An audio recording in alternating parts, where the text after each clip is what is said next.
우리 지난 시간에는요, 예수님께서 왜 양과 염소를 섞어 키우느냐, 그 이유와 목적에 대해서 이제 말씀을 드렸습니다. 그 이유를 간단하게 말씀을 드리면요, 바로 뭐냐면 온전한 목초지를 보호하기 위해서 그런 거예요. 왜냐하면 그 목초지가 보호가 되어야 양인 성도들이 먹고 장성할 수 있고 힘이 되고 능력이 되기 때문에 그렇습니다. 그래서 온전한 목초지인 것이 뭐냐면 영적으로 유일한 양식인 십자가의 예수 그리스도이십니다. 그 목초지의 초심을 보호하고 때를 따라서 먹게 하심으로 점점 누구를 닮아가냐면 사랑의 예수님을 닮아가게 하는 거예요. 그렇게 사랑의 예수님을 닮아가고 장성하게 되면요, 결국 이 땅에서부터 하나님의 하늘의 능력과 권세를 사용할 수 있는 그런 신부가 되고 자녀가 되기 때문에 예수님께서 섞어서 키우시는 것입니다. 오늘도 이 말씀에 대해서 또 다른 얘기가 있기 때문에요, 지난 시간에 대한 말씀을 다 하실 것으로 믿고 꼭 숙지하여 주시기 바라겠습니다. 그래야 알 수가 있습니다. 오늘은 말씀드린 대로요, 꼭 두 가지를, 세 번째 시간으로 두 가지를 말씀을 드리려고 합니다. 무엇이냐면요, 이제 목자를 중심으로 말씀을 드리려고 해요. 목자를 중심으로요. 첫 번째 뭐냐, 목자를 중심으로 한다면 양인 성도만이 알아듣는 목자의 음성이 과연 무엇이냐라는 것이, 양인 성도만이 알아들을 수가 있어요. 그리고 또 예수님께서 말씀하실 때 참 목자와 비교해서 말씀하시는 싹군 목자, 그 싹군 목자가 성경적으로 구체적으로 무엇이냐, 이제 그거에 대해서 말씀드리고자 합니다. 왜 이 두 가지가 이렇게 중요하냐면요, 기독교 신앙은 간단히 말하면 항상 말씀대로 절대적인 신본주의입니다. 그러면 신본주의에 대한 것으로 얘기를 한다면은 예수님께서 본문에 말씀하시는 양과 염소를 분별하는 이 다섯 가지 기준이 다르게 말하면 예수님의 음성이란 소리예요. 그 목자적인 예수님의 음성이 그 음성의 내용이기 때문에 그 음성을 들을 수가 있어야 된다는 것입니다. 영적으로 방향을 찾을 수가 있어야 된다는 것이에요. 그리고 그 음성에 화답하는 양의 성도가 장성에서 최종적으로 이루어지는 게 뭐냐면 목자장인 예수님을 닮아가는 것입니다. 그래서 이 땅에서 작은 예수의 삶을 사는 목자로서 그렇게 살아가게 하는 것이 예수님의 목적이십니다. 그럼 그런 목자장이신 예수님을 닮게 하기 위해서요, 그 음성이 성경에서 구체적으로 무엇이라고 하고 그것을 신앙 안에서 무엇이라고 말씀하느냐, 이것에 대해서 오늘 말씀드리기 원하는 것입니다. 그 목자장의 예수의 음성에 온전히 화답하는 성도가 바로 예수를 닮아가는 작은 예수인 목자인 것이고, 아무리 예수님의 목자를 말씀을 드려도 따라가지 않는 패역한 자가 곧 싹군 목자인 예수님의 진노를 받는 목자라는 것입니다. 그럼 이 패역한 목자를 성경적으로 뭐냐면 구체적으로 또 뭐라고 하는지, 그 의미에 대해서 오늘은 이 두 가지를 말씀을 드리기 원합니다. 그래서 먼저 우리 성도님들이요, 두 가지를 말씀드리기 때문에 알아야 할 것이 뭐냐면, 성도님들이 착각하면 안 되는 게 있습니다. 그게 뭐냐면요, 성경에서 예수님이 말하는 목자라는 개념은 저희 같은 목자나 사역자만을 말하는 국한되는 게 아닙니다. 그걸 자꾸 착각하시더라고요. 하늘 백성이고 그리스도인이라는 성도라면요, 누구나 이 작은 예수의 목자 역할을 해야 되는 것입니다. 왜냐하면 그게 쉽게 말하면 영향력이에요. 누군가에게 영향력을 끼치고 있어요. 그런데 예수를 떠나는 자가 되게 하는지, 예수를 더 가까이 만나고 싶어 하는 자가 되게 하는지, 그게 바로 목자의 역할입니다. 즉 성도라면요, 누구나요, 목자장이신 예수님처럼 영혼들에게 영향을 끼칩니다. 그래서 그 영혼이 사는 일에 관계하는 자가 바로 예수를 닮은 작은 예수의 목자라는 것입니다. 근데 오히려 죽이는 일을 하는 자가 있어요. 그게 싹군입니다. 근데 오늘 말씀을 드리면요, 싹군이 전체가 대해서 이제 얘기하는 게 아니니까 자세히 들어보셔야 돼요. 그럼 중요한 거냐, 나는 과연 어떤 목자냐. 예수님 안에 양으로 살면서도 어떤 영향력을 끼치느냐는 것이죠. 나만을 위해서 영혼을 피폐하게 하고요, 마치 잡아먹는 것 같이 성도를 예수에게 떠나게 하는 것, 그건 지금 내가 잡아먹고 있는 겁니다.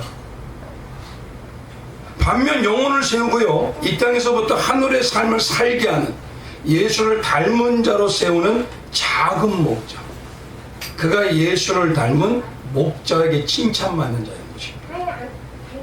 문제는 뭐냐면 마지막 때가 되면 지금은 몰라요. 그러니까 지금이란 이 시간에 내가 분별하고 내가 하나님 말씀으로 구별하지 않으면 그때가 되면 확연히 드러나는데 그때는 이미 다 끝나는 것입니다.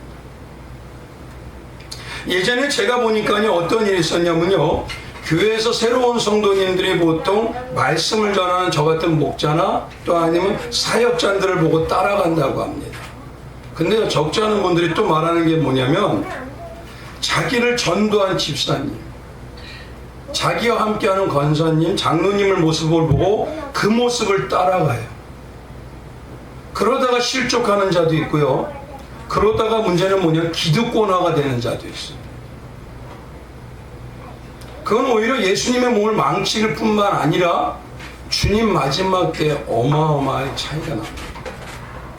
그래서 신앙과 교회의 안타까운 현실이요, 목자인 저 자신에 대한 말씀을 어떻게 전하는지 이거를 경계하고 분별해야 되지만 우리 성도들님들 가운데서도요, 뭐냐면 기득권이 되어가고 있지는 않은지, 인간 냄새가 나는 그런 세력이 되어가고 있지는 않은지, 대부분 그런 모습이 중직들에 많습니다. 제가 안타까운 건 어떤 권사님은요, 개를 하더라고요. 돈놀이를 하는 경우가 있어요. 영혼을 갖다가 심어놓고 자기가 뽑아버려요. 이거 심각한 겁니다. 어떤 집사님이 신앙생활을 한다고 해서 다른 모임을 만들어요. 사모임. 그래가지고 뭐냐면 오히려 세상과 신앙의 중간에 살게 만들어버려요. 그래서 잘못하면 영혼을 박쥐화로 만들어버려요. 그건 진짜 하나님한테 진노 같습니다. 분명히 아셔야 될 거요, 목자인 저와 같은 목자와 사역자도 어마어마한 책임과 대가를 받아야 얘기를 해야 되지만 성도님들도 마찬가지예요. 말씀드린 대로 어떤 분들은 구역장으로, 어떤 분들은 인도자로, 어떤 분들은 기관장. 특히 그리스도인이라고 하면서 신앙적으로 고상한 척하는 건 문제 심각합니다. 또 영적 감동이 없는 냉랭함으로 주님의 나라 의를 위해서 살아야 된다고 입술로는 얘기하는데 문제는 뭐냐면 헌신이 없고 하나님 앞에서 나를 드리는 게 없는 이리저리 재능 신앙은요, 결국 누군가에게 영향력을 끼칩니다. 근데 그게 가장 문제가 내 자식한테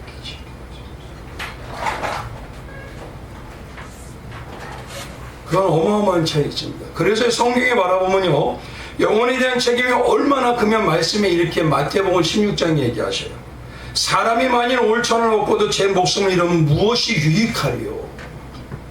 바로 이 구절이 우리가 알고 있는 뭐냐면 한 영혼의 가치가 천하하고도 비견된다라는 말씀입니다. 한 영혼의 가치가 천하의 가치다 이런 거죠. 그런데 이 구절과 관련해서 또 뭐라고 하냐면 마태복음 18장에 가면요, 이렇게 하십니다. 누구든지 나를 믿는 이 작은 자 중 하나를 실족하게 하면 차라리 연자맷돌을 그 목에 달아서 깊은 바다에 빠져드리는 것이 나으니라. 왜요? 그 정도로 하나님 앞에서 엄청난 문제가 있다는 것입니다. 근데 문제는 7절에 가보면 이렇습니다. 실족하게 하는 일이 없을 수는 없으나 실족하게 하는 그 사람에게는 화가 있도다. 어느 정도 화가 되느냐? 그게 8절이에요. 8절에 있어요. 만일 내 손에 발이 너를 범하게 하거든 뭐하라? 찍어버려라. 장애인이나 다리 저는 자로 영생에 들어가는 것이 낫고 만일 내 눈이 너를 범죄하면 빼버려라.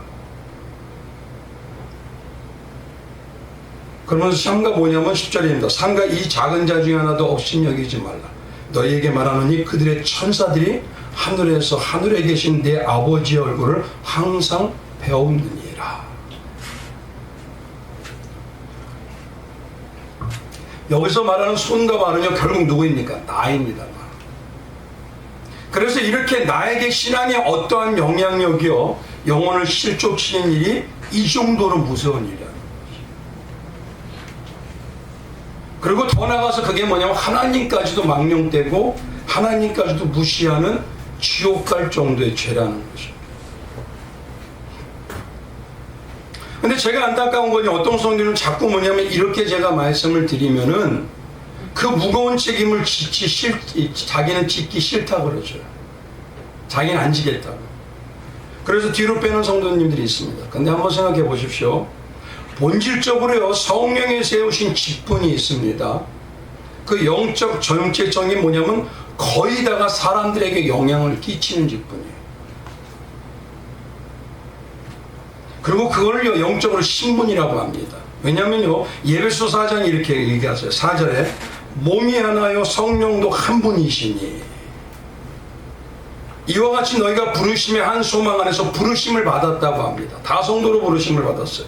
근데 11절에 가보면 뭐라고 하냐? 그가 어떤 사람은 사도로, 어떤 사람은 선지자로, 어떤 사람은 복음 전하는 자로, 어떤 사람은 목사와 나머지는 교사로라고 얘기하죠.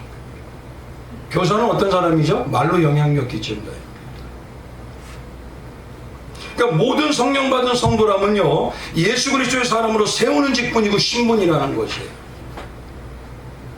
그게 바로 오늘 말씀하실 땐 작은 예수를 닮은 목자인 것입니다. 그러니까 우리의 직분과 우리의 신분은요, 다 이 범주 안에 들어가 있어요. 결국 목자인 저와 사역자뿐만 아니라 그 책임이요, 성도들에게도 동일하게 주어지는 거예요. 무엇도 책임이요? 영혼을 천하하고 바꾸지 않겠다는 예수님의 마음이 어떠하냐.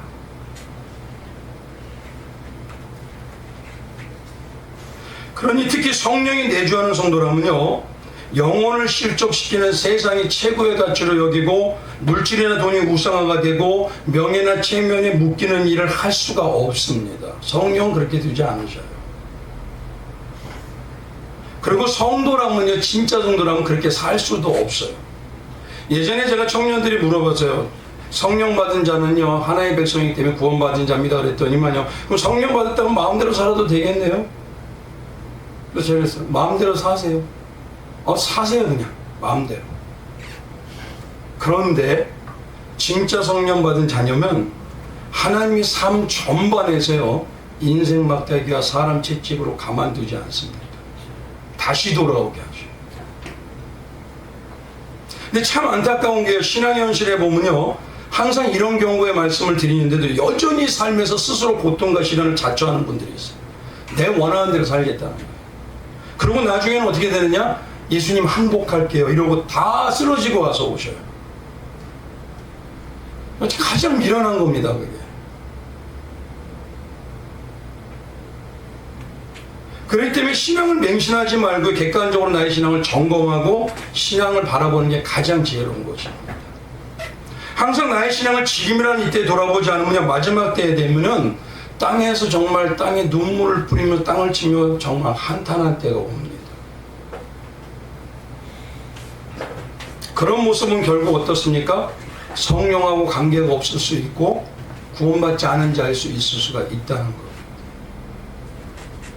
이 때문에 어떤 분들은요, 천하보다 귀한 한 영혼을 케어하는 분이에요. 영향력이죠.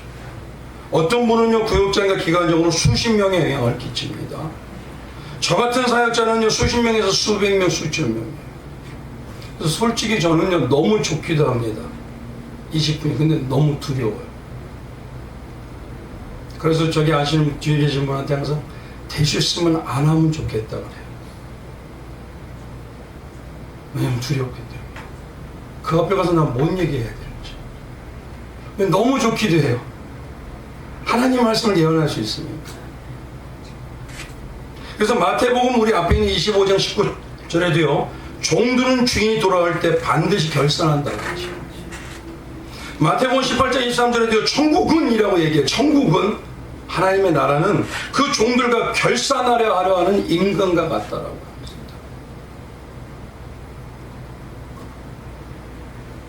그러니 우리가 지금 어떤지 지금이란 이때에 돌아봐야 합니다.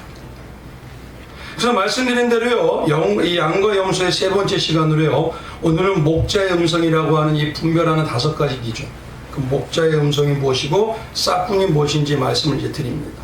첫 번째로 말씀을 드리면요, 예수님이 말씀하시는 선한 목자의 음성, 그 음성이 성경적으로 구체적으로 무엇이냐는 거예요. 목자의 음성에 대해서 알려면요, 먼저 유대사에 이 목자가 목동이 하는 일을 보셔야 됩니다. 그래서 성경적으로 그것이 무엇인지를 우리가 먼저 알아야 됩니다. 양을 가만히 보면요, 그 양은요 뿔이 있지만 그것이 가지고 공격을 하는 것과 방어를 할 수 있을 정도로 튼튼하지도 못해요. 그리고 길지도 못합니다. 그렇다고 가리가 기냐? 다리도 짜리몽땅해요. 몸은 어떠냐면요, 몸도 둥퉁하고요, 털이 많아요. 그래서 가만히 보면 가지 한번 걸리면 영락없이 그냥 죽은 모습입니다. 근데 희한하게 멸종되지를 않아요. 이 정도 되면 선택적으로 거의 멸종입니다. 근데 어떻게 멸종이 안 될까요? 그 이유가 뭐냐면 역사적으로 보면 양 옆에 누가 항상 있었냐? 목자가 있었어요. 목자가 보호하고 목자가 지켰기 때문에 그렇습니다. 그다음에 양의 생존은요, 분명히 말씀드리면 목자하고는 없을래야 없을 수, 뗄래야 뗄 수 없는 불가능합니다. 목자가 없으면 양은 존재할 수 없고요, 목자는 절대적으로 필요한 요소예요. 양은 육식동물에게 스스로 무엇인가를 싸우는 존재가 못 됩니다. 단 양이 할 수 있는 건 매 순간마다 한 가지밖에 없어요. 뭐죠? 매 이거밖에 없어요. 누구한테? 목자. 그거예요. 그냥 목자를 절대적으로 믿고 목자가 해결해 주기를 바라고 목자만 구하고 목자만 의지하고 목자에게만 고백해야 되는 겁니다. 이게 양의 첫째적인 가장 본질적인 모습이에요. 이게 뿌리입니다. 그래서 어떻게 보면 성도는 우리가 가장 잊지 말아야 될 삶의 방편과 근본이요, 바로 이것입니다. 그래서 목자와 양의 관계에서 보면요, 유대 목자들은 양을 치기 위해서 철을 따라서 꼴을 찾아 집을 떠나 움직입니다. 근데 각각 양떼를 이끌고요, 1년씩 한 절반 정도를 그렇게 광야와 들판으로 다녀요.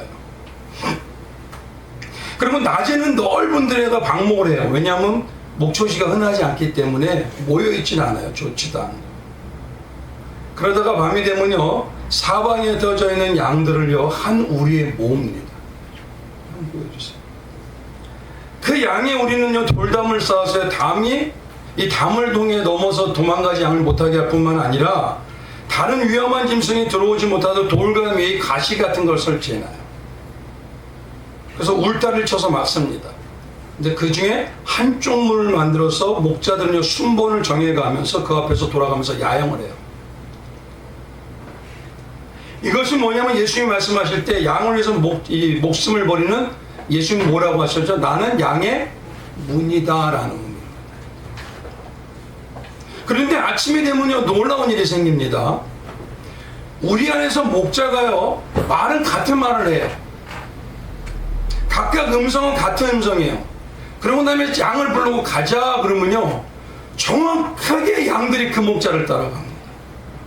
단 한 번도 틀림이 없답니다. 목자의 소리를 어떻게 정확하게 알아듣고 목자를 따라간대요. 이것을 영적으로 신앙적으로 말하면요, 이스라엘에는요, 양의 우리가 두 개 있습니다. 하나는 뭐냐면 집에 있고 하나는 들판에 있습니다.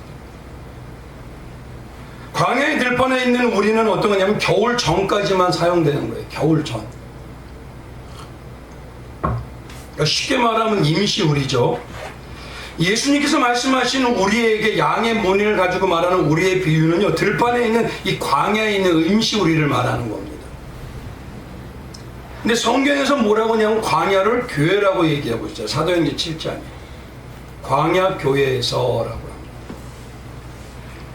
즉 그 광야 교회와 같은 들판의 우리에서요, 겨울인 마지막, 겨울을 쉽게 얘기하면 재림 때를 얘기하는 거예요.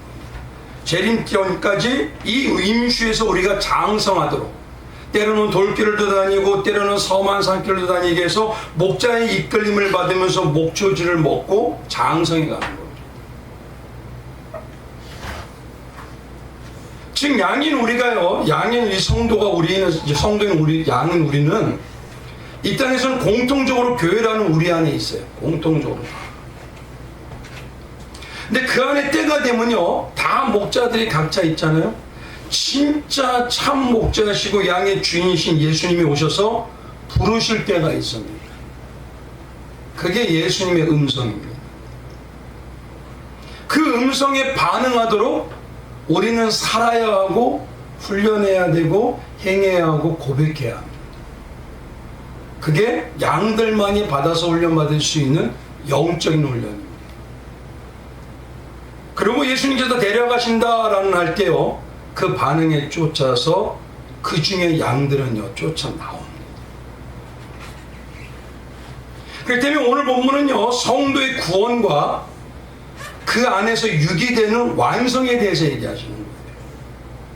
같이 섞여 있을지 모르지만 어떤 자는 구원을 받고 음성에 대해서 듣는 연습을 했기 때문에, 그리고 성령이 내주하시기 때문에. 근데 어떤 자들은 여전히 그 안에 있기 때문에 버려지는 거예요. 그게 유기입니다. 영적, 신앙적으로. 지금 임시 우리는요, 우리가 작은 예수로 목자의 역할을 하는 자와 서로 그렇게 살아가고 있어요. 서로 삶과 행함으로 그런 신앙이 되어갑니다. 목자장인 예수의 마음을 알아가는 신앙. 그리고 진짜 주인이요 목자이신 예수님께서 부르실 때요, 반응을 해야 돼요. 반응할 수 있도록 우리는 양육해야 하고 성장해야 합니다. 그리고 저뿐만 아니라 성도님들도 서로 그렇게 영혼에게 영향력을 끼쳐야 돼요. 나중에 돼서 마태복음 7장 7절에 주님, 나 영향력 끼쳤어요. 그런데 그때가 되면 주님은 난 한 번도 그런 적 없다. 그럴 수도 있습니다.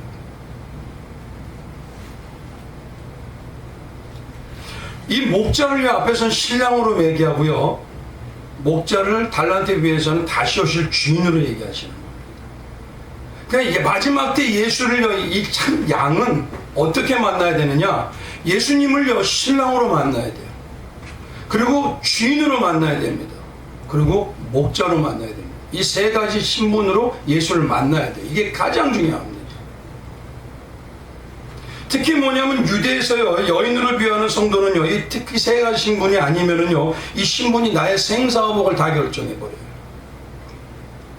신랑이 없으면요, 더도 말고 덜도 말고 한마디입니다. 그냥 죽은 모습입니다. 유대사에서는 여인 혼자 도저히 살 수가 없어요. 그래서 생명을 걸고 그들은 뭐냐면 아들을 낳으려고 해요. 왜냐면 삶이 그렇게 오래가지 못하고 의술이 좋아서 오래 살지 못하기 때문에. 특히 성경에 보면 그래서요, 아내인 사라도요, 아브라함을 뭐라고 하냐면 주라고 칭했다라고 합니다. 베드로전서 3장 6절에 보면 사라가 아브라함을 주라 칭하여 순종한 것 같이. 이 말은 뭐냐면 영적으로 신부인 우리는 신랑이신 예수님을 이렇게 대해야 된다는 거예요. 그리고 신랑뿐만 아니라 예수님을 주인으로 대해야 돼요. 왜냐하면 내 한마디면 내가 생명 생사복이 끝나는 거예요. 예수를. 그리고 목자가 지켜주지 않으면 나는 그냥 죽은 목숨인 양. 그럼 여쭤보겠습니다. 목사님, 예수님을 그렇게 여기나요? 저를 그렇게 알아요. 예수님을 그렇게 만나십니까? 그럼 삶의 방향과 가치관이 다 틀려지게 되어 있습니다. 내가 쓰러지는 한이 있어도 주님 앞에 먼저 가야 돼요. 그분 아니면 해결해 주지 않습니까? 특히 성령 받은 성도는요, 주님이 오실 때가 되면 될수록 시대적으로, 개인적으로, 교회마다 아니면 나라마다 촛대가 옮기는 걸 영적으로 성령 받은 성도는 느낍니다. 그때가 되면요, 오히려 더 매달려야 돼요. 삶 전체가 집중이 돼야 됩니다. 의지해야 됩니다. 근데 제가 분명히 말씀을 드릴게요. 7, 80년대 한국 교회보다요, 지금 하나님께서 옮기려는 가능성이 더 많아졌어요. 지금 오히려 아프리카 쪽이 더 기적이 나타납니다. 이제는요 예루살렘으로 들어가고 있다. 근데 너무 냉랭해요. 한국교회는. 당연히 내가 발을 누릴 거로 생각하고 있어요. 착각입니다. 시대를 분별하지 않으면 소용이 없습니다. 그래서 성도는 지금이란 이때요 기도와 말씀으로 영을 민감하게 해야 돼요. 그리고 예수님이 삶의 기준이고 전부이고 오직 의지이고 나에게 완전한 데지 질문을 내가 수술해야 됩니다. 그리고 그 음성에 나는 온전히 청종하고 있는지 영적 연습을 게을리하면 안 돼요. 마치 누가 같냐면요 고3 학생들이 뭐 준비하듯이 다 알고 계셔. 이 일을 안 하면 내 생명이 끝나듯이. 참 안타까운 건 세상에서 요거에 대해서는 생명 끝나듯이 대하는데 예수에 대해서는 안 그래요.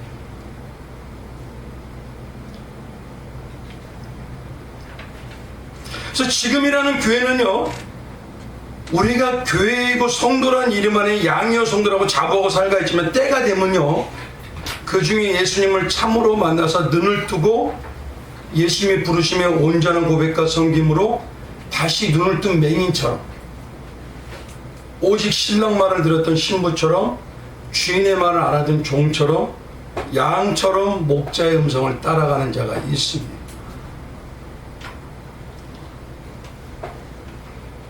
하나님이신 예수님 분명히 말씀하셔요. 양은 참 목자이신 예수님의 음성 말씀에 순종하고 반응하고 따르게 되어야 된다고 반드시 그렇게 되었다고 선언하십니다. 근데 그 오랜 세월 교회 다녔고요. 예수님을 목자로 만나고 신랑으로 만나고 주인으로 만났는데 이리저리 왔다 갔다 한다? 제가 놀라운 건 중직이라고 어떤 분은요 나 하나님이 있는 걸 모르겠다 그러더라고요. 그분 정말 구원 받았을까요? 심각한 겁니다 지금. 돈 몇백만원 몇천만원 몇억 버는 게 중요한 게 아닙니다. 영원히 나는 죽는 게 달려있는 겁니다 이건.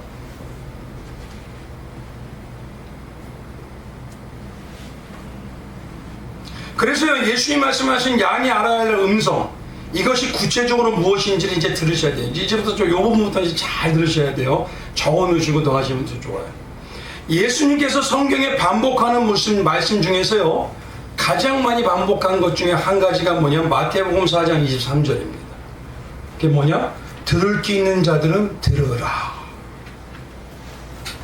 근데 이게요 너무 감사한 게 신약 성경에 21번 나옵니다. 마태복음에 3번 나오고요 마가복음에 2번 나오고요 누가복음에 1번 나와요. 그런데 특이하게도 가장 많이 나오는 곳이 한 곳이 집중되어 있어요 성경에 신약에. 그게 어디냐? 구원의 완성을 말한 요한계시록이 15번 나옵니다. 그러니까 하나님 예수님의 음성을 듣는 게 그만큼 중요하다는 거예요. 예수님과 함께 사는 자들은 예수님의 음성을 완벽하게 듣는 자들이라는 소리입니다. 그렇기 때문에 귀 있는 자는 들으라는 이 말씀은 복음서에 있는 말씀을요 구체적으로 하려면 어디로 가야 될까요? 요한계시록이 15번 나왔으니까 거기를 한번 봐야 됩니다. 거기에 가장 구체적으로 나와 있어요. 그래서 이 계시록에는 양인 성도만이 듣는 음성이 무엇인지에 대해서 좀 정확하게 말씀하십니다. 그게 뭐냐 요한계시록 2장 29절에 보면 이렇게 계속 반복하세요. 우리 같이 한번 읽어볼까요? 시작. 귀 있는 자는 성령이 교회들에게 하시는 말씀을 들을지어다. 잘 보세요. 복음서는 뭐라고 했죠? 들을 게 있는 자니라고 했잖아요. 근데 계시록에 뭐라고 하냐면 성령이 교회들에게 하시는 말씀이라고 얘기해요. 그러면 이 음성은 누구의 말씀이라는 소리일까요? 성령께서 교회인 성도들에게 주로 하시는 말씀이 뭐냐 이거예요. 성령이 하시는 말씀을 알아야 되는 겁니다. 그래서 성경을 보니까 보혜사 성령께서 음성으로 말씀하시는 건요 딱 두 가지밖에 없어요. 요한복음 14장 26절과 요한복음 15장 26절이에요. 거기에 계시면 그럽니다. 보혜사 곧 아버지께서 내 이름으로 보내실 성령 그가 너에게 모든 것을 가르치고 뭐요? 예수님께서 너에게 말한 모든 것을 생각나게 하리라. 요한복음 15장에 뭐라고 하죠? 성령을 무슨 영? 어떤 영? 진리의 성령이라고 해요. 진리의 성령이 오실 때 그가 나를 증언하실 것이요. 성령은 무엇을 통해서만 말씀하신다고요? 무엇을 통해서? 진리만을 통해서. 그래서 진리가 아니면요, 제가 말씀드립니다. 예언할게요. 절대 못 이겨요. 말씀 중심이 아니면요, 절대 못 이겨요.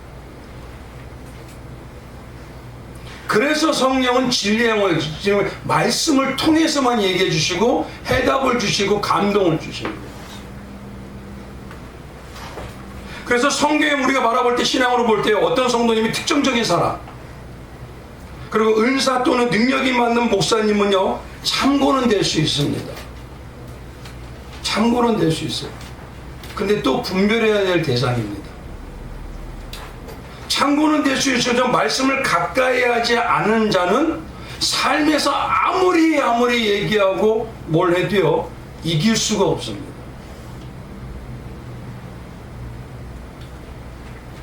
진짜 능력과 권세는 어디냐면 말씀으로 함께하는 자에게만 제한되어 있는 거예요. 그렇기 때문에 성령께서 예수님을 증언하시고 예수님께서 하신 모든 말씀을 생각나게 하신다는 이 한마디로 말하면 예수님 오직 뭐 하나밖에 없죠? 생명의 역사는 뭐밖에 없다? 십자가의 복음 외에는 없다. 그러고 얘기하시죠. 그래서 이걸 한마디로 딱 얘기하면 뭐냐? 예수 그리스도의 십자가의 대속의 구원의 복음에만 집중하고 삶을 사는 자가 있습니다. 그 자가 음성을 듣는 자예요. 그리고 그것이 올바른 음성을 듣고 따르는 자입니다. 복음에만, 십자가의 복음에 집중한다면 그에게 채워지는 건 뭐밖에 없다는 소리예요? 복음의 말씀이죠. 그럼 뭐만 나와요? 아, 내가 그러니까 우리 이웃 중에 누가 사돈의 발전이 뭐 잘 되고 뭐하고 얘하고 하고 뭐 이런 게 많이 나올 거야. 예수 외에는 구원밖에 없습니다. 예수 외에는 다 죽습니다. 예수만이 당신의 삶을 책임져 줄 수 있어요. 어떤 게 나올까요? 봐요. 그럼 내 삶에서 뭐가 고백이 많습니까? 이웃하고 만날 때 어떠세요? 아유, 우리 남편이 말이야 사업이 잘 돼가지고. 이게 많으세요? 아유, 우리 자녀가 잘 돼가지고 좋은 대학 가고 학교 갔어. 이게 많으세요? 예수님은 삶으로, 예수님 아니면 삶을 살 수 없어요. 어떤 것에? 이 예수를 지금 신랑으로, 주인으로, 목자로 만나는 거예요. 그래서 정말 그런 말씀인지 예수님께서 말씀하신 말씀 중에서 내 양은 내 음성을 듣고 나는 그를 알며 그들은 나를 따른다는 이 말씀 구조를 한번 가보니까 그게 요한복음 10장입니다. 거기에 보니까요, 이렇게 되어 있습니다. 거기에 번역을 보면은 요한복음 10장 27절에 나를 따르느니라 라고 하죠. 그러니까 이 말씀을 따르게 하기 위해서 따르느니라 이 말을 다르게 하면요, 어디에 똑같은 말씀이 있냐면 바로 위에 17절에 있어요. 그래서 요한복음 10장 17절에 보면 이렇게 해요. 내가 내 목숨을 버리는 것은 그것을 내가 다시 얻기 위함이니. 따르느니라가 바로 다르게 뭐냐면 얻기 위함이라는 소리입니다. 그게 이게 번역이 똑같아요. 이로 말미암아 아버지께서 나를 사랑하시느니라. 17절에 얻기 위하라는 말을 다르게 번역해 말씀드린 대로 예수님의 음성에 따르느니라 라는 따르게 하기 위해 한다는 거예요. 그러면 어떤 음성이죠? 그 앞에 보니까 따르게 하기 위해서 어떻게 하셨어요? 예수님은 친히 뭐 하셨다? 목숨을 버리신 그 말씀이다. 바로 참목자이신 예수의 음성은요 뭐냐면 친히 목숨을 버리셨다는 십자가의 복음에만 반응하는 자들이 나타납니다. 예수님은 나중에 오시면 그것만 얘기해요. 그럼 거기에 쫓아나오는 자들이 있어요. 그들이 천국에서 영원히 또 이 땅에서도 권세를 누릴 자들이에요. 근데 그 말씀이 반응이 아닌 다른 것이 내 안에 심겨진 자가 있어요. 듣기는 복음을 들어요. 근데 일로 갔다가 일로 가요. 그들은요 예수님 와서 아무리 말해도 반응 없습니다. 결국 그들은 성령하고 관계가 없는 자라죠.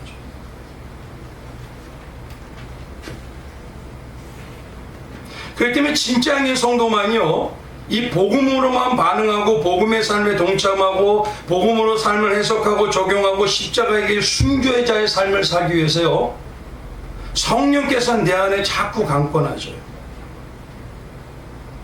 그리고 이 땅에 지금 일하는 삶에서 어떠냐? 내가 느끼는 게 예수님만을 의식하고 여기에 계시고 예수가 나를 보고 계시고 예수가 나의 모든 걸 집중하고 계신다는 걸 느낍니다. 그게 참 성도인 양의 모습. 그래서 지금 이 시대는요, 뭐냐면 순교는 없어요. 근데 십자가의 길과 순교자의 삶은 있습니다. 그래서 과연 어떤 삶을 사는 게 올바른지 실제적으로 성경에 나타난 한 선진의 예를 들어서 이제 말씀을 드리면요, 사도행전 21장에 보면요, 바울이 3차 전도 여행을 마치고요, 이제 결박과 환란이 기다리는 예루살렘으로 갑니다. 쉽게 말하면요, 그 예루살렘에 가는 것은 다른 게 아니라 순교하러 가는 겁니다. 근데 가는 길에 여러 사람을 만나는데 대표적인 만남을요, 이 사도행전 21장의 9절부터 우리 12절까지 이렇게 얘기하셔요. 거기에 갈 때 빌립이라는 네 딸인데 처녀로서 예언하는 자예요. 그리고 거기에 갈 때요, 아가보라는 선지자가 있는데 그도 예언하는 자입니다. 성령의 충만함을 받은 자이죠. 그들이 이런 자들이 말하는 게 뭐냐면, 바울의 띠를 가져다가 자기의 수족을 잡아매면서 성령이 말씀하시되 라고 얘기해요. 예루살렘에서 유대인들이 이같이 띠 임자를 결박하여 이방의 손에 넘겨주리라. 근데 12절에 뭐라고 바울에게 예루살렘으로 올라가지 마라. 제발 올라가지 마라. 당신이 해야 할 일이 얼마나 많은데.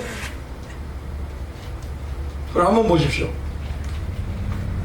우리가 현실에서요, 내가 어떤 일을 하는데 주님을 위해서 부당해도 또 힘들어도 어려워도 신앙일을 하라고 하는데 갑자기 어떤 기도 많이 한다는 분이, 영안이 밝다고 하는 그분이요, 그렇게 나에게 말해서 그거 하면 큰일 나요 그런다.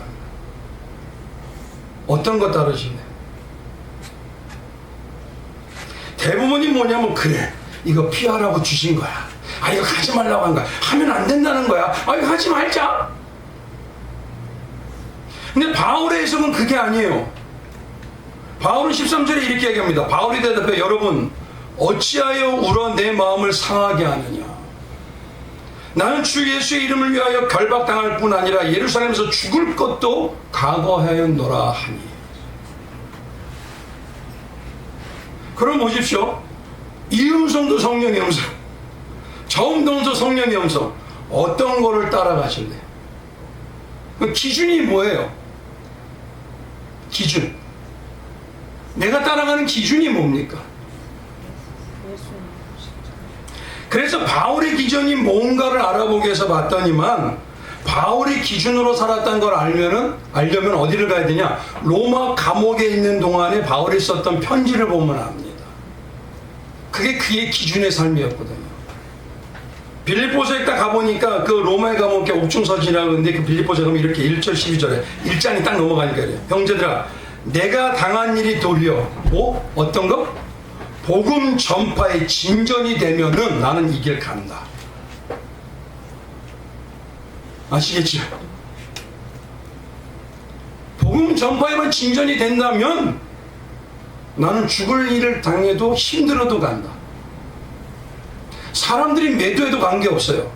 예수만 기뻐하면 돼요. 골로새서 1장 21절에 가면 거기도 1장이 딱 그래요. 나는 이제 너희를 위하여 받은 괴로움이라는 거 알아요? 몰라요? 바울이 알아요. 기뻐하고 그리스도의 남은 고난을 위해서 그의 몸된 교회를 위해 내 육체에 채우노라. 바울의 중심의 해석은 성경을 말하는 그 성령이 말하는 중심과 똑같아요. 첫 번째는 주님이라면 어떻게 하셨어요? 예수님이 드러나는 일이 과연 뭘까? 우리 성도님들한테 좀 여쭤보겠습니다. 어떤 일이 하는지 아세요? 두 번째는 십자가의 복음의 말씀이 나의 힘으로, 능력으로, 전부로, 나는 아무것도 아닌데도 예수의 십자가로 나를 이렇게 세우셔서 나는 십자가의 은혜가 드러나느냐. 이 두 가지.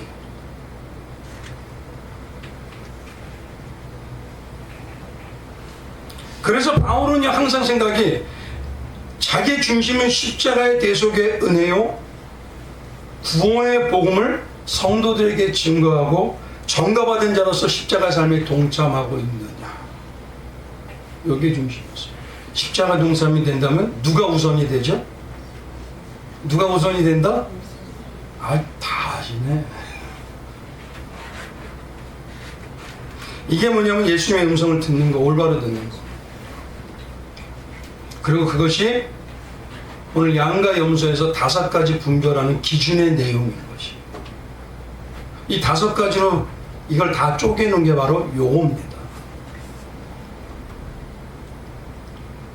그래서 이런 복음의 삶에만 반응하고 해석하는 성도가요, 진짜 하늘 백성이고 자녀이고 온전한 능력을 이 땅에서부터 사용할 수 있는 상속자라는 소리예요. 그래서 그에게는 오직 양처럼 주인만 바라고 매하고 주인에게만 물어보는데 삶이 해결이 돼요. 삶이 움직입니다.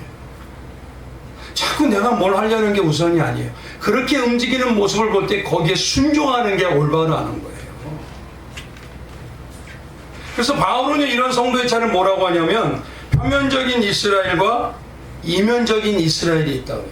겉으로는 성도 같은데 어떤 사람은 아닌 것 같은데 저 사람은 내면으로는 진짜 성도. 그래서 항상 여쭤보는 게 그겁니다. 성도님들 정말 점점 무엇이 가장 소중하고 무엇에 대한 고백과 삶의 방향이 드러납니까? 어떤 것이 드러납니까? 이런 음성을 따르는 자하고요, 따르는 척하는 자는요, 확연하게 구별이 되고 점점 하나님께서 만들어가는 삶이 진짜 하나님이 하시네 라는 고백을 듣게 되어 있습니다. 이제 양의 음성이, 양에게 말하는 목자 음성이 뭔지는 아시겠죠? 다른 건 몰라도 그 요한복음 14장 26절, 요한복음 15장 26절 꼭 기억하시기 바랍니다.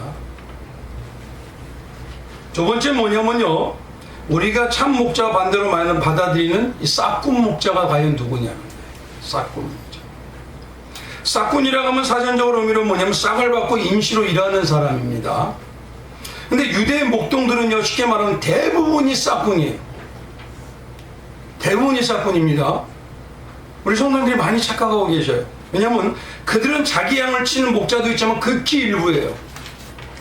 왜냐하면 너무 힘들어요. 목자 네 양을 잔뜩 가지고 온 사람이 왜 힘든 일을 하겠어요.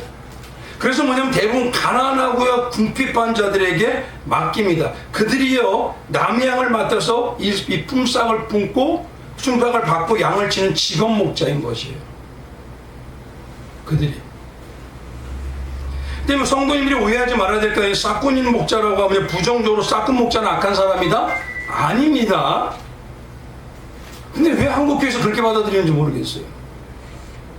싹군 목자는 당연한 목자인 거예요. 문제는 싹군 목자 중에서 진짜 나쁘다고 하는 싹군 목자가 있다는 겁니다. 진짜 나쁘다고 하는 싹군 목자. 그리고 그 나쁘다고 하는 그 싹군 목자들에게 특징이 나타나고 있다는 소리예요. 우리가 성경에서 말하면 싹군 하면 대부분 누구라고 여깁니까? 제사장, 장로, 바리새인, 서기관, 무조건 다 나쁜 건가요? 근데 한국교회는 그렇게 받아들여요. 그러면 성도들 다 나쁘네요, 우리?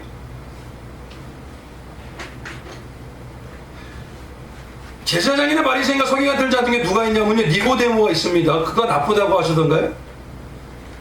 또 뭐냐면 종을 살려달라고 했대서 관원인 자가 있습니다. 종 살려달라고. 그도 관원입니다, 유대에. 예수님이 장례를 예비한 자가 누구입니까?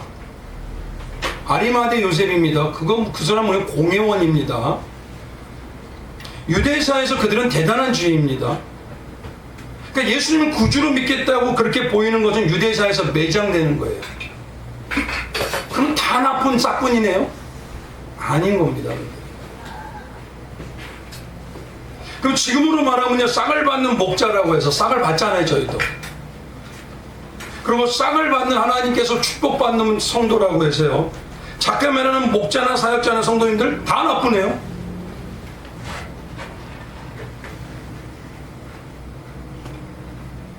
근데 이상하게 이분법으로 우리 한국교회는 받아들여요. 싹군은 나쁜 거, 참목자는.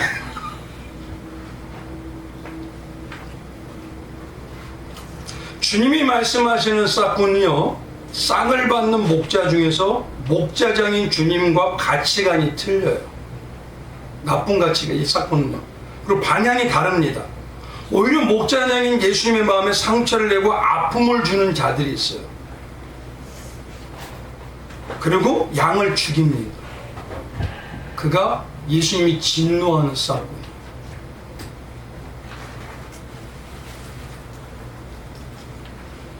그러면요, 과연 이 예수님이 진노하는 싹꾼이 누구냐? 그걸 보기 위해서 어디로 가냐면 이것도 똑같이 요한복음 10장을 가보셔야 돼요. 거기 봅니다. 이렇습니다. 11절. 나는 선한 목자라. 선한 목자는 양들을 위하여 목숨을 버리거니와 싹꾼은 목자가 아니요 양도 재앙이 아니라 이리가 오는 곳을 보면 양을 버리고 달아나니 이리가 양을 물어가고 또 해치느니라. 그럼 여기서 말하는 악한 싹꾼은요, 특징이 두 가지입니다.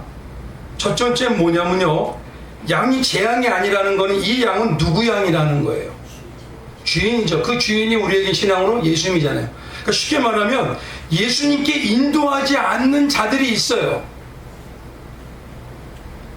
예수님의 양으로 여기질 않기 때문에요, 다른 곳으로 인도합니다. 그리고 대표적으로 뭐 다른 곳으로 인도한다는 건 누가 아니라는 건 내 가족이 내 가족으로 여기지 않는다는 거예요. 내 가족으로 여기면 올바른 길로 할까요? 나쁜 길로 할까요? 교회 잘 보십시오. 교회는 수십 년 다니는데 가족으로 살지 않은 분이 정말 말 안 하겠어요.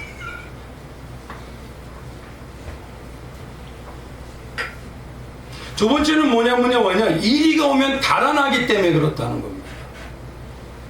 이리가 오면.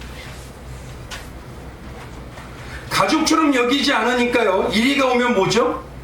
자기가 다칠까봐, 자기만을 위해서 살다가 뒤로 빼는 거예요.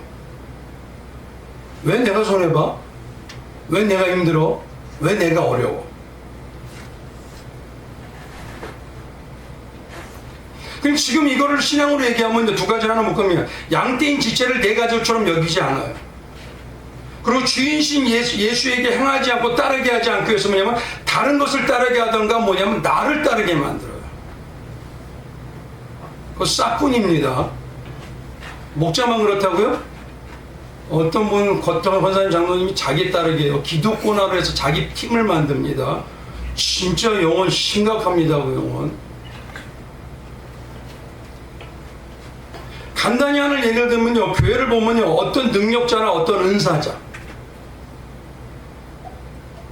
자기가 주인이에요. 그리고 교회 가면요, 복과 물질에 집중하게 해요. 그렇게 하기 위해서 뭐냐면 교회가 누구에게 잘해라? 결국 누구 따르라는 거예요? 나를 팔로미 하라는 거예요. 나를 따라. 그 웃기는 일입니다. 그거. 그게 뭐냐면 예수님을 따르게 하지도 않고 1인 사단에게 내주고 있는 거예요. 도망가는 겁니다. 그게. 그러니 그게 진노받을 싹꾼이에요. 오히려 싹꾼 목자라고 해도요, 참 목자의 음성을 들을도록 힘쓰는 싹꾼 목자는 예수님께서 칭찬하십니다. 칭찬하는 종들처럼. 5달란트, 2달란트. 그래서 달란트별을 앞에 써놓으신 거예요. 내가 그는 칭찬할 뿐만 아니라 어마어마한 복으로 책임져 주리라.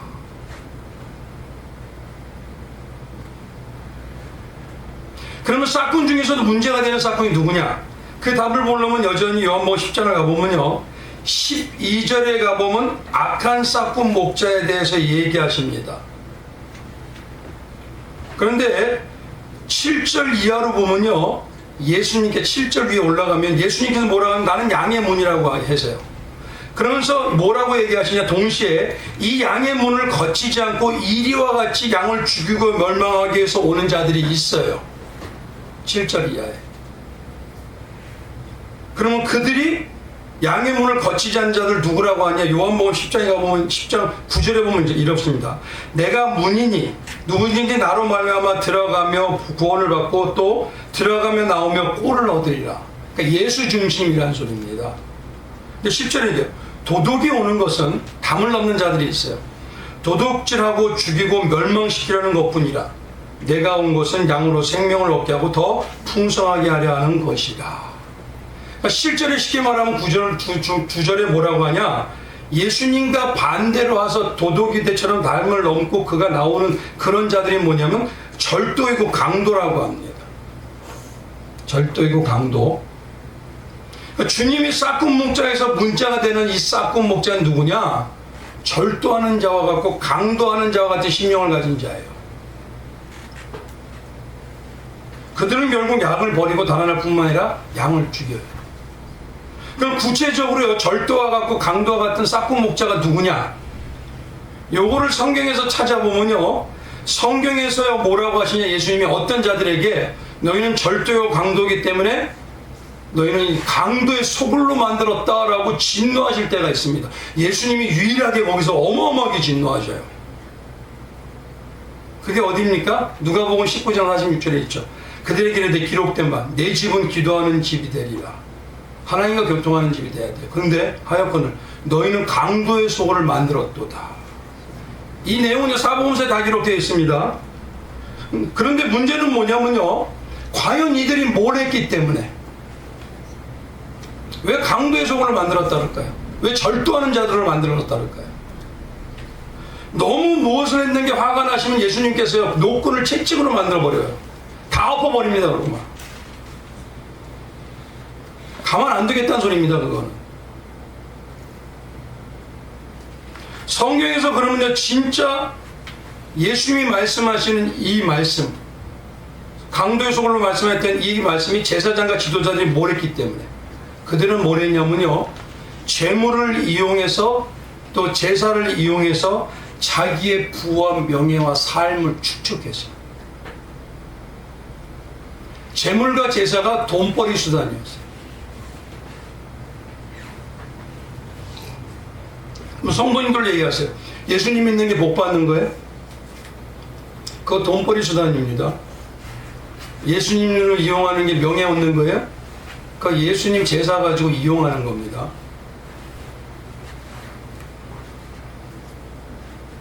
이걸 지금으로 말면요, 신앙으로 얘기하면 이렇습니다. 교회에서요 예수님을 잘 믿고 교회 열심히 하고 목자에게 잘하면 부자 돼요. 자녀들이 잘 돼요. 남편 사업이 대단히 성공합니다.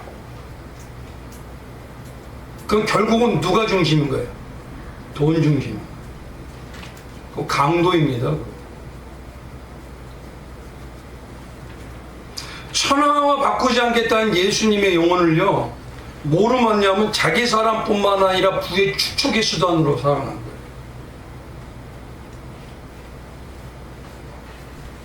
그러니 오히려 예배를 드리면 드릴수록 어떻게 되죠? 가증스러운 자가 되는 겁니다. 이거 심각한 거. 그리고 말씀드린 대로요 그 예신앙이고 대가신앙이에요. 근데 한번 봐보십시오. 현대 교회 보면요 가장 이런 모습이 만연하지 않습니까? 교회 성도의 전체뿐만 아니라 성도들끼리도요 신앙이 신실하다는 증거와 차이를 뭘로 보셔요? 저번에 신앙이 신실해, 집이 부자 되자는 거야. 그렇잖아요. 그걸 보고 얘기하잖아요. 요즘 큰 교회 다니는 거, 물질이 많은 거, 돈이 많은 거, 자식이나 남편이 잘 되는 거, 그거 신실한 신앙이고 좋은 신앙이라고 하지 않던가요? 우리 교회에서는 그렇게 안 들었기 때문에 그렇지만, 물론 헌신과 헌금을 열심히 하는 것은 반드시 필요합니다. 그것도 좋은 신앙의 방향 중에 한 가지예요. 그러나 문제는 뭐냐면요, 그런 물질과 돈과 삶의 풍종이고 세상 것이 가치관이 중심이 되어서는 안 돼요. 그게 쉽게 말하면 도적질하는 도적으로 가고 있는 겁니다. 지금 내가 지금 강도로 가고 있는 거예요. 그가 결국은 싹군 목자가 돼서 예수님의 진노를 받습니다. 그럼 진노받는다면 성령과 관계가 있다는 거예요, 없다는 거예요? 근데 놀라운 건요, 이렇게까지 얘기하는데도 이 안에 있을까요, 없을까요?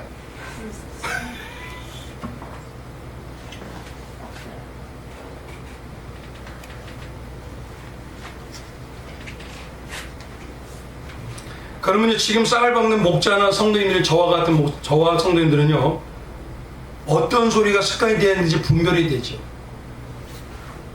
세상에서 성공하고 승리했다고 하는 예화가 더 중요합니까? 세상에 풍족하고 돈 충만히 벌고 명예받았다고 하는 간증이 중요해요? 설교 때 뭘 들어야 됩니까?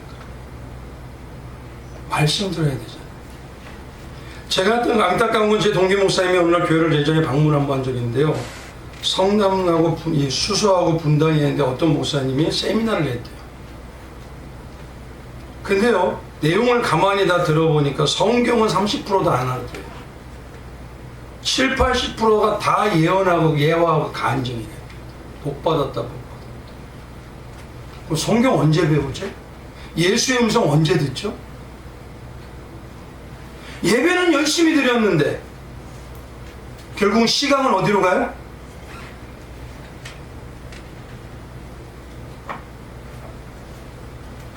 그래서 성도들 중에요, 말씀 때문에 은혜 받았다는 말 별로 난 못 듣습니다. 요즘 어떤 분이 은혜에 간증을 했더니 그게 내 뇌리에 꽉 박혔어요. 그런 분들 적지 않게 봅니다. 예와 간증 필요하죠. 근데 중요한 건 말씀이 내 안에 각인이 돼야죠. 그게 이기는 건데.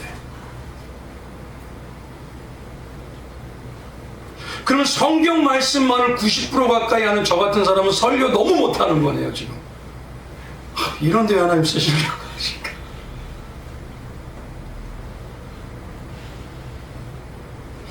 목자적인 예수의 삶을 받은 목자인 저와 성도님들은요, 예수님의 마음으로 하나 돼야 되고 예수님과 같아야 되고 예수님처럼 우리 성대모사까지 해야 돼요. 예수님처럼. 그리고 예수님의 음성이 음악 소리로 들려줘야 됩니다. 음악으로 듣는 거 반복해서 들으면 어떻게 되죠? 흥얼대가죠. 옛날 우리 어떤 성도님은 뭐 손 내면서 말씀이 좋지. 뭘 손대 맨날.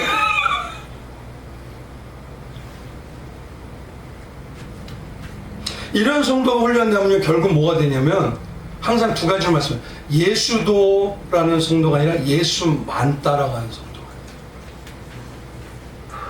그래서 성경 예수님이 뭐라고 하느냐, 한마디로 딱 이렇게 하죠. 요한복음 14장 6절에 한번 같이 봉독해요. 같이 봉독합니다. 시작.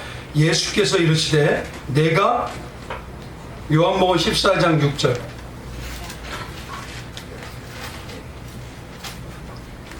같이 봉독합니다. 시작. 예수께서 이르시되 내가 곧 길이요 진리요 생명이니 나로 말미암지 않고는 아버지께로 올 자가 절대 없느니라. 나에게 지금 나와서 음성에 응답하는 고백과 삶이 어디 중심이에요? 자, 예수님이 진노하는 싹군처럼 나는 지금 말을 안 하지만 물질, 제가 그거 강조하나요? 예수의 사람 되세요. 그러면 삶은 책임져 주세요. 제발. 죽어도 예수밖에 없어지세요. 그러면 예수가 너는 나만 보는구나, 너는 내 신부구나 라고 책임져 주시는 겁니다. 뭐 예수도 요만큼 알고 그 반면 그와 같이 세상의 삶도 중요해요, 이거 아닙니다. 좀 예전에 그래서 마지막으로 이 말씀 하나 드릴게요. 어떤 목사님이 있다 그랬죠. 그 목사님이 주보를 만들기 위해서 임세협자가 이렇게 보냈는데 그 임세협자가 뭐냐, 목사님 설교가 약간 좀 짧더래요. 그래서 이상해서 목사님 보내주신 이 주보 원고의 설교 제목을 다 봤는데요, 조금 이상해요. 네, 여호와는 나의 목자시니 이게 전부인가요? 혹시 빠진 거 없나요? 네, 목사님이 뭐라 하냐면 힘에 차이는 확신찬 목사님, 여호와는 나의 목자시니 그 겸은 충분합니다. 그러나 주일날 목사님이 단에 올라갔습니다. 설교 준비하고 뭐라고 하냐, 이야 이 설교 가지고 성도들이 은혜 많이 받겠구나. 자부심을 가지고 왔어요. 근데 선할교회에서 단에 딱 쓰는 순간, 주보를 보는 순간 그 자리에서 얼어붙어. 가만히 내 눈물이 주르르. 성도들이 이상했죠. 왜 저러실까? 근데 한마디만 하고요, 바뀌시됩니다. 오늘 설교는 주보에 다 있습니다. 그 제목에 그거 하나면 충분합니다. 그리고 기도라서 의자에다 무릎 꿇고 기도하시대요. 그래서 성도들이 이상해서 봤더니 항나라입니다. 딱 이렇게 써있대요. 여호와는 나의 목자시니 정말 그것이면 충분합니다. 성도님들 충분하세요? 예수 목자 되면 충분하세요? 정말 오늘 이 말씀이 우리 성도님들이 각인되어서요, 예수님이 나를 보시고 저렇게 환하게 웃어주셨으면 좋겠어요.